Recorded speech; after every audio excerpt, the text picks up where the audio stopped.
2021 체험학교 온라인 특강 2탄 노년기 일상 디자인 의사소통에 대해서 함께 해보겠는데요.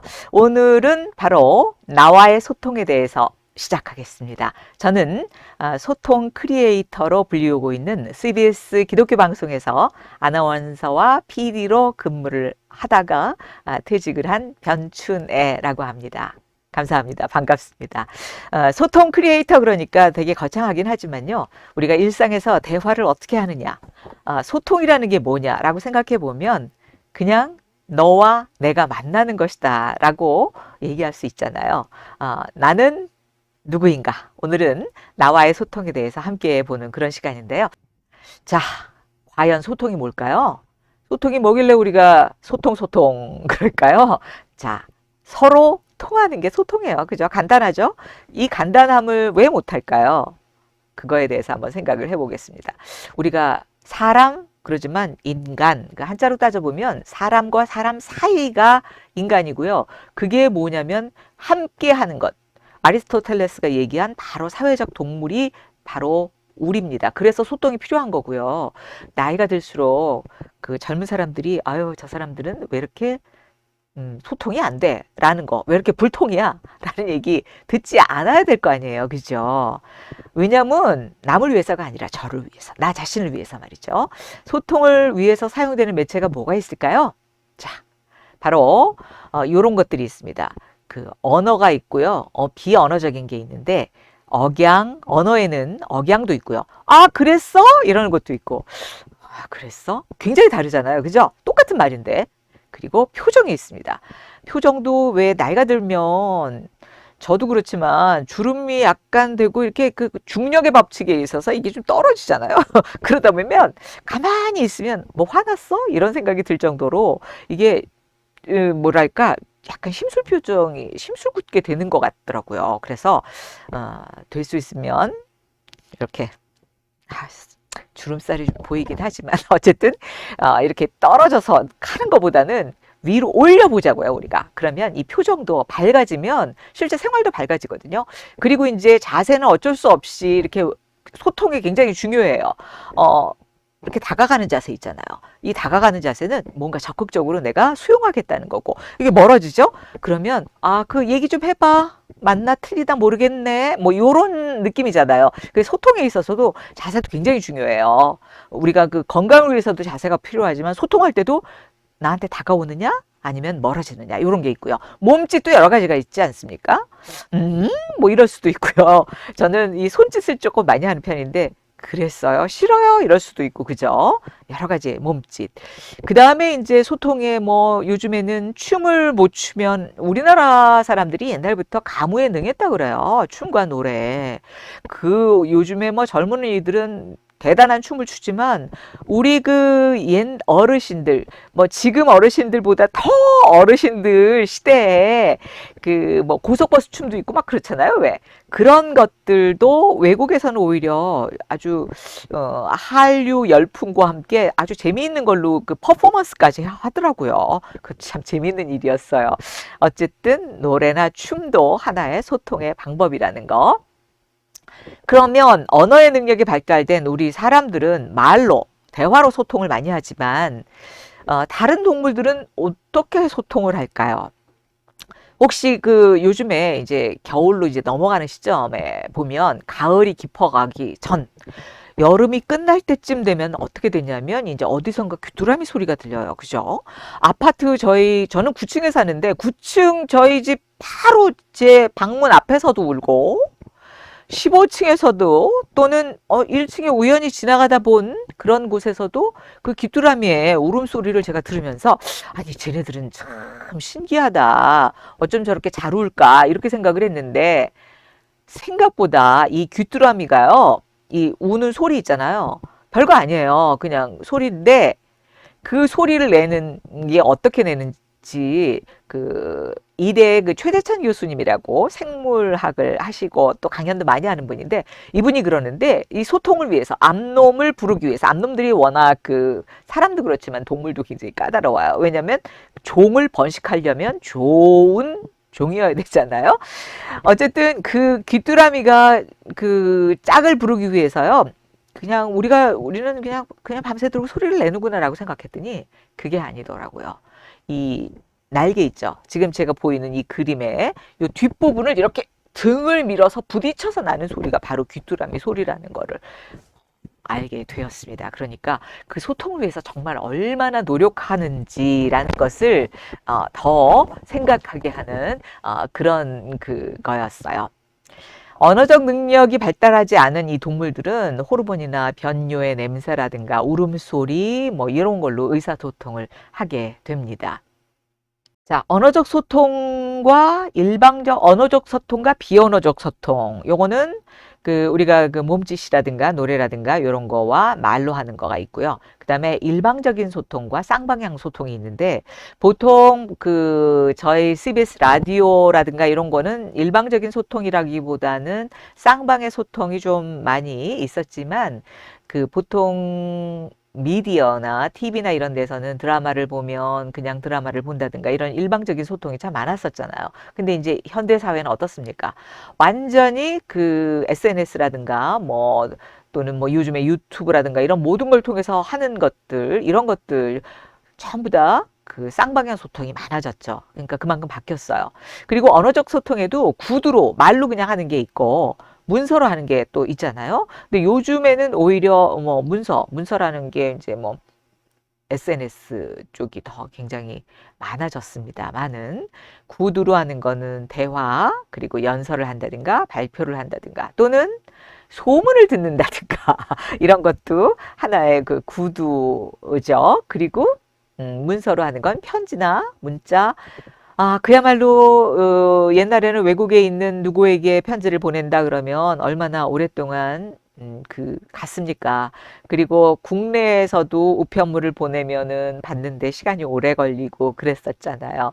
그런데 이제는 편지 보내도 그 다음날 도착을 할 수도 있고요.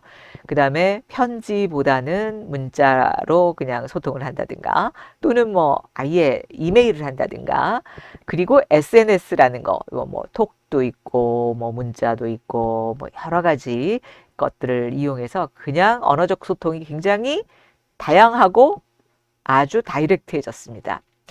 비언어적 소통은 뭐가 있냐면요. 아까 말씀드렸죠. 표정, 그리고 음성, 또 제스처, 또 접촉이라는 게 있어요. 이렇게 안아준다든가 허그하는 것들 이런 게 있잖아요. 그러다 보면 언어적 소통, 비언어적 소통에서 비언어적 소통도 여러 가지가 있을 수 있고요. 또 이제 저는 오늘 이렇게 뭐 약간 제 얼굴을 보여드리면서 이렇게 좀 예쁘게 나와야 되는데 뭐 이런 생각도 해가면서 여러분들을 만나고 있습니다만은 어떤가요? 잘 됐나요? 네. 음성으로 만난다고 할 수 있습니다. 제가 70년대 아나운서로 입사했을 때 CBS 기독교 방송은 TV가 없었기 때문에 음성만으로도 저는 뭐 그래도 그나마 가능했어요. 근데 사실은 저는 CBS의 아나운서로는 꼴찌로 입사했습니다. 꼴찌로 입사를 했지만 뭐 처음 된 자가 나중 될 수도 있는 거잖아요. 나중 된 자가 처음 될 수도 있는 거고요. 정년을 마친 사람은 저 하나뿐이라는 거. 굉장히 많은 동기들이 있었지만 그래서 음성도 뭐 고저, 크기라든가 속도라든가 또는 리듬. 그랬습니다 하는 사투리에는 상당한 리듬이 있잖아요. 또 그 나름대로 정겨움이 있습니다. 그리고 억양이 있을 수 있고요. 그 다음에 음성 중에서도요, 막 웃어주는 거, 막 웃어주는 때 굉장히 기쁨을 느낄 수 있잖아요. 그리고 옛날 어른들이 참 많이 했었던 건데요. 요런 거죠. 누가 막 얘기를 하고 있는데, 뭐 이러면서, 기침, 이게 뭐 어쩔 수 없이 나오는 병적인 기침이라기보다는 그런 어떤 시그널 같은 거, 요런 거고요. 그 다음에 제가 이제 이렇게 막 얘기를 하다가, 약간 이렇게 포즈를 두는 거예요. 옛날에 해럴드 핀터라는 연극을 극본을 쓴 사람이 이제 했던 연극 중에서 그 연극이 굉장히 중요한 게 쉼이었어요. 멈춤 이런 것도 있습니다. 잠시 멈춤 이런 것도 어쩌면은 음성으로 하는 소통의 하나의 방법일 수도 있고요. 이 비언어적인 소리들도 있어요. 한숨이 있을 수도 있고요. 이럴 수도 있고요. 그쵸? 여러 가지 그런 소리들이 다 바로 소통에 여러 가지 작용이 되는 거다라고 생각을 해 주시면 되겠습니다. 근데 우리가 첫인상이라는 거 있잖아요. 여러분들이 저를 딱 만나셨을 때, 물론 오늘은 음성만으로 만난 건 아니고 약간의 얼굴이 보였습니다만은 이 만났을 때 저의 첫인상이 어떠셨어요? 어우, 저 여자, 저 빨간 안경, 저 머리, 앞머리가 왜 이렇게 짧았지? 뭐 이러면서 되게 싸나워 보인다라고 하셨을 수도 있고요. 어? 그렇지만 뭐 자신감 있어 보인다라고 하셨을 수도 있어요. 그래서 첫인상이 과연 어떻게 되어야 하느냐. 이 첫인상이라는 것은 뭐냐? 초도 효과라는 게 있어요. 그건 뭐냐면, 우리 그 뇌의 기전에 의해서 낯선 사람을 만나면은 상대방이 나를 딱 만나는 순간에 0.3초에서 0.5초 안에 만들어진 인상이 바로 첫인상이고요. 그 또 우리가 후광 효과라는 게 있거든요. 그 뭐냐? 그 한 가지가 좋으면 딴 것도 다 좋을 것 같은 거예요. 근데 그 한 가지가 보통은 잘생긴 얼굴 뭐 이런 그런 게 있을 수가 있거든요. 얼굴이 잘생기면 막 그 남자가 뭐 예를 들면 멋있고 성격도 좋고 유능하고 막 요런 생각을 하는 거죠. 다 옛날 얘기지만 말이에요. 저도 젊었을 때는 그 잘생긴 게 굉장히 중요하다라고 생각을 했는데 사실 한참 오래 살아보면 그 눈에 보이지도 않은데 그죠? 왜 그랬는지 모르겠어요. 하여튼 좀 그렇습니다. 그래서 후광 효과라고 우리가 보통 얘기를 하는데 사실 첫인상이 전부가 아닐 수 있잖아요. 인생이 길어요. 그 처음 만나서 딱 그냥 좋았다. 그게 쭉 가면 좋겠지만 쭉 안 가는 게 인생 아닙니까? 그래서 이 첫인상이 전부가 아니려면 어떻게 해야 될까? 이 초도 효과라는 게 바로 처음 딱 만났을 때고 빈발 효과라는 게 또 있어요. 빈발 효과는 무엇이냐? 자주 만나는 것. 그리고 자주 만나서 이 사람이 나에게 무엇을 어떻게 해주는가 하는 태도와 느낌. 뭐 이런 것들이 다 작용이 된다고 하는데요. 제가 그 세일즈의 대가인 분들을 좀 연구를 해봤어요. 조사를 해봤어요. 그랬더니 뭐 자동차 판매 왕이라든가 보험 판매 여왕이라든가 이런 점들의 공통점이 제 생각에는 그냥 문득 그때는 매끄럽게 말을 해서 매끄럽게 일을 하고 제대로 정확하게 처리해 주는 정도라고 생각을 했는데 그게 아니더라고요. 자세히 조사해 보니까 마치 내 일처럼 생각해 주는 사람. 약간 말이 어눌해도 좋고 저는 뭐 굉장히 말 솜씨도 좋고 생긴 것도 좀 그렇고 뭐 이런 것들이 훨씬 더 많이 작용을 한다라고 생각을 했었는데 제가 조사를 해보고 또 다른 조사를 쭉 분석을 해보니까 이분들은 소통의 달인이었고 그 소통의 달인이 되는 지름길이 무엇이냐? 바로 남의 일을 내일같이 생각하면서 해주는구나, 저 사람이. 예를 들면 자동차 뭐 이거 비싼 거 좋은 거 빨리 팔아야지라는 생각을 하는 것보다는 손님은 오히려 그게 안 어울리고요. 그거보다는 요게 좋습니다 하면서 저라면 요렇게 하겠습니다라고 얘기해 주는 사람들 있잖아요. 그런 사람들이 오히려 그 자동차 판매왕이 되고 보험 판매 여왕이 되었더라고요. 그러니까 첫인상보다 중요한 쭉 이어지는 게 되게 중요하다라는 거 잊지 말았으면 좋겠습니다. 자, 그러면 나와의 소통. 나와의 소통이 제일 중요한 게 뭘까요? 나는 누구일까? 나는 누구일까? 나는 누구인지 아세요? 그런 거 별로 생각 안 해보고 사셨죠? 사실은. 근데 이게 한 번쯤은 생각해 보는 게 좋겠더라고요. 그래야 나의 길이 보인다라고 생각을 하는데 자, 그러면 첫 번째 나를 찾아봐야 되겠죠. 나를 찾아보려면 뭘 해야 될까? 첫 번째 나를 들여다보고 그 다음에 내 성격, 내 성품이 뭔가 괴팍하고 나는 진짜 나는 너무너무 착해. 그런데 딴 사람들이 다 나빠. 그럴까요, 정말? 나는 왜 맨날 인덕이 없어? 이렇게 당하고만 있지? 왜 인덕이 없는지 이유를 아세요? 저랑 좀 풀어보자고요. 그리고 세 번째는 자존감과 자신감인데요. 자신감과 자존감이 헷갈리면 안 돼요.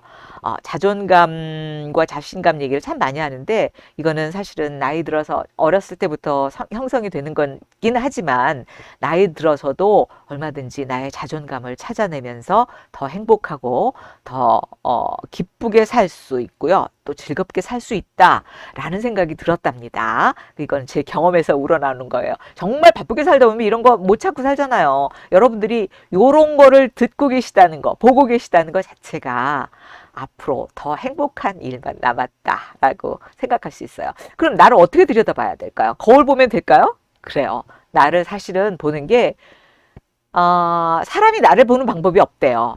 제가 정신과 전문의인 송영석 원장이라고 그 무한도전에 아마 10여 년 전에 나왔던 분인데도 굉장히 그 많은 분들한테 인상을 아주 깊게 심어줬던 분인데 이분이 저랑 그 제가 파고 두더지라는 그 유튜브 채널을 하는데요. 거기에 나오셔서 한 말이에요. 나를 잘 들여다보면 내 안에 내가 너무 많으니까 그 안에 나중에서 어떤 나를 어떻게 해야 될지를 생각해 보라. 그러면서 그 책에서 하는 말이 뭐냐? 나는 볼 수 있는 게 거울을 통해서 보거나 다른 사람을 통해서 볼 수 있지 내가 나를 볼 수 없다는 거죠. 그래서 더 나를 보는 게 더 중요하다는 거예요. 이분이 그래서 나라는 이상한 나라라는 그런 책을 냈어요. 꾸준한 행복과 자존감을 찾아가는 심리여행. 그래서 좀 제목이 약간 이상하잖아요. 그 이상한 나라의 앨리스도 아니고. 근데 본인이 굉장히 이걸 주장해서 이 제목을 달았다 그러더라고요. 내가 모르는 나를 어떻게 찾아갈까. 그래서 나 들여다보기 연습. 그 다음에 그냥 내 속마음을 흘깃하고 훔쳐보는 거예요. 막 들여다본다고 막 심각하게 아니 나는 누구지? 뭐 나는 철학자가 되어야 아니요. 그럴 필요 없습니다. 그냥 흘깃 보세요. 흘깃. 내가 어저께 굉장히 화가 났었는데 왜 화났지? 우리 남편이 해준다고 그래 놓고 안 왔어. 그때 시간 약속을 안 지켰어. 그래 놓고 잊어버렸지? 이것 때문이었구나. 그럼 그 다음에 어떻게 할지는 다음. 자, 그리고 내 속에 내가 너무 많은 거예요. 내가 잘하고 있다. 내가 잘하고 있네? 못하고 있네? 뭐 이러다가 보니까 이런 내가 있더라고요. 엄마인 내가 있고 여자인 내가 있고 또 옛날에 애기였던 내가 있고요. 그 다음에 나를 싫어하는 나도 있고요. 나를 좋아하는 나도 있고 괴팍한 나도 있고 아주 러블리한 나도 있더라고요. 그 중에 어떤 나를 내가 잡을지 생각해 보자고요. 그 다음에 왜 내가 이렇게 됐을까라고 생각해 보면 사실은 저도 어렸을 때 저희 아버지가 굉장히 가부장적이셨거든요. 그 아버지 밑에서 자라면서 나는 내가 잘하지 못하면 아버지한테 인정받지 못할 거야 라는 것 때문에 굉장히 경쟁심이 셌던 내가 있었구나. 그리고 남자를 좀 싫어했던 내가 이겨야 되는 대상이라고 생각했던 내가 있구나라는 그런 반성. 제가 연애를 잘 못했어요. 그래서 어쨌든 나라는 것이 얼마나 아름다운가. 지금 나이 먹었지만 그래도 풀리지 않는 수수께끼는 저는 한 70쯤 되고 막 이 어라운드 되면요. 내가 물음표였던 모든 것들이 사실 느낌표가 될 줄 알았는데요. 아니더라고요. 계속 물음표입니다. 죽을 때까지 물음표일 것 같아요. 그래서 아름다운 물음표를 간직하고 싶습니다. 왜 힘내. 극복하자. 나 잘 안 됐으니까. 이러면 오히려 내 감정을 부정하는 거니까 이건 역효과예요. 하지 마세요. 힘을 내기 몰래요. 어렵잖아요. 그리고 괜찮은 척하고 나 힘들어. 어려워. 이런 얘기 하기 싫고 또 상냥해야 된다 그러니까 화가 막 나는데도 그래 며느라 잘했다. 물론 이제 그 기술은 제가 나중에 또 가르쳐 드릴게요. 근데 너무 지나치게 그럴 필요 없다는 거예요. 그리고 너무 태어난 척 하지 마시고 나를 찾을 때는 내 감정을 들여다보면서 그래 네가 화가 났었구나 라고 이렇게 보는 거예요. 그 화가 났어서 그 다음에 어떡하자는 게 아니라 그냥 보는 게예요. 그게 굉장히 중요하다는 그런 생각이 들고요. 누구랑 불편한 거 있죠? 왜 나는 오늘 지금 불편하지? 그러면 이상하다. 내가 왜 우리 옆집에 순이 엄마랑 이상하게 불편하네. 그러면 그냥 왜 그랬을까? 막 너무 생각하지 마시고요. 일단은 그래 나는 불편하구나. 한 번 일단 들여다보세요. 그냥 그래 나 불편하구나라고 보시는 거예요. 자, 그렇게 본 다음에 그 다음에 이제 나의 성격과 성품이 있습니다. 성격이 무엇이고 성품이 무엇인지 다 아시죠? 내 성격 나 정말 나 대단히 정의감에 불타라는 분들도 있을 거예요. 난 너무 고지식해. 나는 왜 이렇게 남들이 얘기하는 것에 대해서 이해가 잘 안 되지? 이해력이 난 왜 떨어지지? 하는 수도 있는 거고요. 하여튼 성격은 좀 선천적이고 어떤 유전적인 요인들이 있거든요. 근데 이제 성품이라는 건 뭐냐? 우리한테 그게 이제 더 좋은 거예요. 젊었을 때는 참 못하는 건데요. 나이 들면서 저는 좋아진 게 그런 것 같아요. 이렇게 이것저것 주워 듣는 것도 많고 눈에 보이는 것도 많으면서 좀 사실은 왜 그 맨 처음에 강물의 발원은 어디예요? 조그만 그 골짜기에서 나오는 산에서 계곡의 물이잖아요. 근데 그 계곡의 물들이 쭉 모여서 강이 되고 강이 모여서 그 바다가 되잖아요. 그 모든 것들을 막 받아들여가면서 그래서 성품은 변화할 수 있는 걸 자꾸 덧입히면서 그거를 조금씩 조금씩 나쁜 쪽이 아니라 좋은 쪽으로 나가면 그게 성품이 되면서 나의 인생이 윤택해질 수 있다는 거, 그리고 너그러워질 수 있다는 게 나이 들면서 들어가는 장점인 것 같습니다. 그래서 이제 성격을 좀 고쳐봐야겠다 그러면 나는 선천적이라서 못 고쳐. 안 돼. 아니요, 안 되는 게 어디 있어요. 이럴 때는요, 그냥 뭐 고치려고 노력하시지는 마세요. 그냥 내 마음 일기를 써보는 거예요. 뭐 일기장에다 써봐도 좋고, 그냥 요즘에는 그 연세 드신 분들도 그쵸? 스마트폰 많이 갖고 계시죠? 거기 메모장이라는 게 있거든요. 거기다 그냥 써보셔도 돼요. 뭐 카톡방 같은 데 보면 나한테 보내는 카톡방도 있어요. 그런 데다 써보는 거예요. 네, 오늘 나는 마음이 쓸쓸했다. 나는 즐거웠다. 또는 우리 옆집에 그 아줌마 왜 마주치면 나만 보면 얼굴을 찡그리나. 그러면 그 찡그리는 얼굴이 좋을까? 뭐 이러면서 내 마음 가는 대로 써보는 거예요. 그게 성격 고치는데 굉장히 중요한 포인트입니다. 그리고 성격에 성품을 더하는 건 어떤 거냐면 운동하는 거예요, 운동. 근데 운동이라는 게 사실은 뭐 노동이 될 수도 있고 운동이 될 수도 있잖아요, 사실. 움직여 보는 거죠. 그래서 막 화가 날 때 우리가 이제 두 발로 걷잖아요. 그러니까 그냥 저는 어렸을 때부터 좀 그런 습성이 있었어요. 엄마한테 야단 맞고 막 슬프고 속상하고 그럴 때 그냥 막 뛰쳐나면 엄마 혼나니까 그냥 조용히 나가요. 그래서 동네를 한 세 바퀴쯤 돌면 조금 진정이 되는 거 있죠. 그래서 이 발로 걷잖아요. 발은 제2의 뇌라는 게 다른 말이 아니래요. 의사 선생님들이 이구동성으로 하는 말이 움직이는 게 제일 중요하고 움직이면서 그러니까 운동하면 더욱 좋지만 운동이 아니더라도 걷거나 또는 어떤 분들은 옛날에는 왜 노동요라는 게 있더라고요. 걷거나 움직이면서 그러면서 이 전두엽이 활성화된다는 거죠. 왜 뚜껑이 열린다 그러잖아요. 그러면 이제 이 뇌가 막 작동을 할 때 전두엽은 약간 이성적인 걸 찾게 해주기 때문에 그리고 이제 자존감과 자신감이 있습니다. 자존감은 네, 자신이 자신을 믿는 거고 자신감은 너무 지나치게 나를 믿는 거예요. 다릅니다. 자존감은 본인에 대한 확고한 믿음과 사랑 그게 굉장히 중요하게 어렸을 때부터 형성되는 거고요. 자신감이라는 것은 스스로를 믿는 감정, 용기가 있기 때문에 무슨 일인지 난 할 수 있어 막 이러는 거 굳이 할 수 있다라는 거는 했다가는 꺾일 수 있습니다. 그러니까 자신감보단 자존감이 중요하고 그 자존감을 찾는 것이 중요하고 그 자존감이 있는 분들이 소통의 필수입니다. 갑질하는 분들은 자존감이 낮다 그러더라고요. 요즘에 갑질 얘기 막 여기저기서 막 들려오잖아요. 그 갑질하는 우리가 이상하게 살다 보면 나도 모르게 갑이 되기도 하고 나도 모르게 을이 되기도 하거든요. 갑인지 을인지가 어떤 때는 내가 늘 갑일 수는 없는 거거든요. 내가 늘 을일 수도 없어요.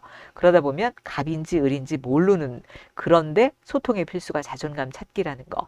그래서 자존감 높은 사람의 특징이 뭔지 아시죠? 밝고 긍정적인 사람, 또 낙관성이 있는 사람, 이런 사람을 인정하게 됩니다. 그리고 자기만의 문화 활동을 한다는 거. 이 유튜브를 지금 보고 계시다는 것도요. 뭘 배우고 계시다는 거 아니에요. 그리고 시간을 내서 저를 찾아와 주신 거잖아요. 이런 것들이 자존감을 높이는데, 자존감을 찾는 데도 매우 중요하고 그래서 자존감 높이는 방법 4가지만 제가 알려드릴게요. 아주 간단하지만 또 어렵지도 않아요. 내면의 목소리를 긍정의 소리로 만드는 거죠. 나르시스트는 안 되고 또 자존감 떨어지는 것도 안 됩니다. 그냥 그래 나는 이렇구나. 그러나 나는 그래. 왜냐하면 긍정의 목소리를 만들면 굉장히 뇌가 긍정적으로 컨트롤이 된대요. 우리 뇌 사진 이제 보시잖아요. 이 건강한 뇌 왼쪽에 있는 거는 건강한 뇌고요. 오른쪽에 있는 거는 중증 알츠하이머에 걸린 뇌예요. 근데 보세요. 이게 분홍색이고 이쁘죠? 건강한 뇌는. 근데 이쪽 알츠하이머에 걸린 뇌는 그 분홍색이 이렇게 쭉쭉쭉 위충돼서 뇌실이 완전히 이렇게 피질이 없어져요. 그만큼 알츠하이머에 치매에 걸리면 이렇게 됩니다. 그러니까 정상되는 분홍, 부드러움, 비정상은 때가키처럼 빡빡해진다는 거. 그래서 그 HD 행복연구소의 최승회 원장이라는 분의 발표인데 제가 이제 이분의 연구를 보니까 고든 슬러든 박사가 1986년부터 수녀 687명을 대상으로 이제 한 거예요. 근데 언어 밀도 구사력이라는 거 있잖아요. 이 사람들이 수녀원에 맨 처음에 들어갈 때 이제 조사를 그 자기소개서를 쓰는 거예요. 근데 그 자기소개서를 쓴 그때부터 이제 몇십 년을 쭉 본 거죠. 이 사람들이 치매에 걸린 사람하고 안 걸린 사람이 있을 거 아니에요. 근데 치매에 걸린 사람은 그 옛날부터 언어 감정이 풍부하고 긍정적인 단어를 쓰고 생동감이 넘치는 그런 언어를 썼다는 거예요. 언어 감각에 있어서. 그리고 그 치매에 잘 걸리는 사람들은 언어가 부족하고 굉장히 부정적이에요. 그러니까 자기소개 쓸 때도 나는 뭐 즐겁게 여러 가지 일을 하면서 이 수녀원에 들어가서 하나님의 부름을 받았습니다. 이렇게 얘기하는 사람들, 언어 부족인 사람들은 뭐 나는 이걸 위해서 왔습니다. 끝. 더 이상 뭐 설명이 없어. 그래서 치매 발생률이 언어 부족이고 이런 사람들이 그 몇십 년 동안 연구해본 그리고 수녀님들은 보통 비슷한 환경에서 결혼도 안 하시고 다른 비슷한 그런 게 그러니까 다른 환경이 없는 상태잖아요. 그런 분들이 이렇다는 거죠. 그러니까 얼마나 즐겁게 언어를 많이 대화하느냐에 따라서 그 치매율도 떨어지는 거예요. 그래서 우리가 긍정적으로 생각하면 불편한 감정이 막 있을 때 잊어버리려고 노력을 하잖아요. 그러면 잊어버리지 않고 막 생각을 자꾸 하면 이 뇌가 위험한 것으로 인식하면서 이게 방어하려고 자꾸 기억을 한대요. 근데 막 훈련을 해서 됐어 괜찮아 막 이렇게 하잖아요. 그러면 뇌가 이거 별로 중요한 거 아니구나, 잊어버려도 되겠네, 그리고 또 잊어버린다는 거죠. 그런 면에서 굉장히 중요하고, 세 번째는 연민의 마음.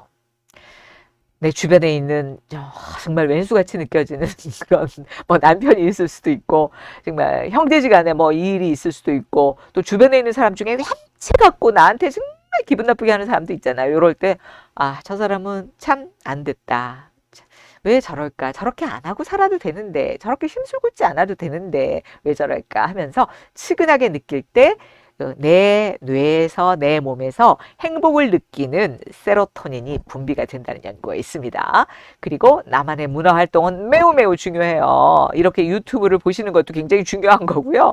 나만의 문화 활동이 있어요. 글 쓰고 뭐 오랜만에 저 같은 경우도 방송하면서 맨날 그 기사체만 대하다가 시를 오랜만에 써봤거든요. 근데 어렵긴 어렵더라고요. 근데 그걸 통해서 다른 세계를 이렇게 접하게 됐고요. 어떤 분은 또 그림을 그리기도 하고, 어떤 분은 뭐 운동에 빠져들기도 해요. 그게 뭐 이제 저같이, 저는 그 골다공증이 있어서 자전거 타기 이런 거를 잘 못하는 참 안타까움이 있습니다만은 자기한테 적합한 운동을 찾는 거예요.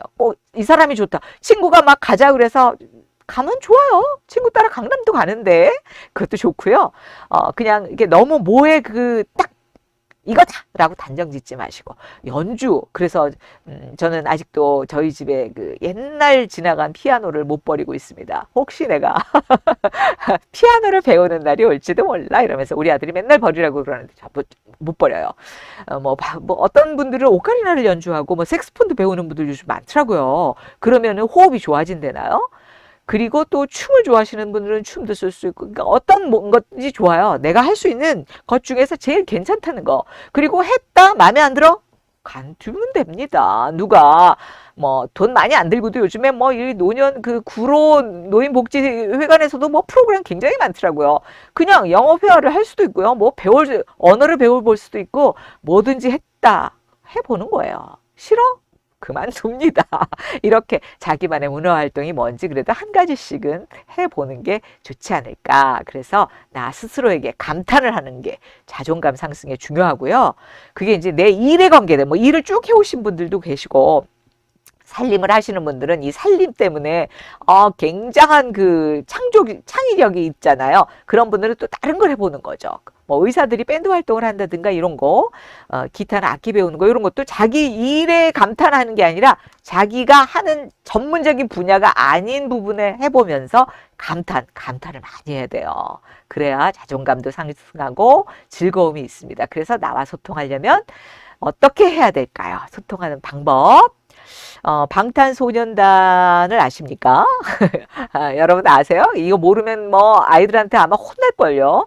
그래서 이 방탄소년단이 나 자신을 사랑하자, Love Yourself, Love Myself라는 그 노래를 냈어요. 근데 이 친구들이 그 유니세프에서 하는 Love Myself 캠페인의 홍보대사가 돼가지고 유니세프에 나왔더라고요.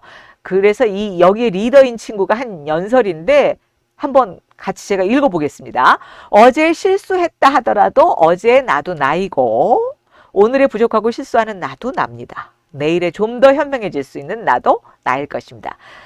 저는 오늘의 나이든 어제의 나이든 앞으로의 나이든 제 자신을 사랑하게 됐습니다. 자기 자신도 사랑할 수 있어야 남도 사랑하게 된다는 책이고요. 타라 브렉의 마음챙김이라는 자기 돌봄 책에서는 나 자신에게 수고했어, 잘했어, 애썼어 이런 따뜻한 말들이 쌓여서 내일을 살아가는 힘이 됩니다. 그러면서 나를 쿨하게 인정하는 거죠. 나는 나야. 그리고 비워야 할 것들은 또 비우고 너무 가지려고 욕심 부리면 잘 안 되니까요. 비우십시오. 비울 거는. 그래서 내 중심석에서 조금 한 발짝 물러서서 더하기보다는 빼기도 한번 해보는 거예요. 제가 지금 막 더하기만 얘기한 것 같죠. 나 몰라. 괜찮아. 나 할 수 있어. 나 그래. 오늘 김장을 해야 되는데 그래. 올해는 김장 안 해. 이럴 수도 있는 거예요. 김장하러 누가 막 안 온다고 화를 내시지 말고 그래. 나는 안 하고 오늘은 해보겠다. 이럴 수도 있는 거라는 거죠. 하지 말라는 건 아니고요. 그리고 오늘 다 해버려야 돼. 내일까지 다 해봐야 돼. 이런 거보다는 천천히. 우리가 나이 들수록 빨리 가려고, 저 빨리 가려고 그러다가 많이 넘어지거든요. 뼈도 약해갖고 저는 넘어지면 골절해요. 그런데도 이렇게 빨리 가려고 그래서 천천히 슬로우 모드를 해보자. 자, 나를 바라봅시다. 그리고 자존감을 회복해보면 바로 오늘이 내일보다 젊어요. 그러니까 늘 오늘을 열심히 즐겁게 나를 돌아보면서 살자는 거죠. 고맙습니다.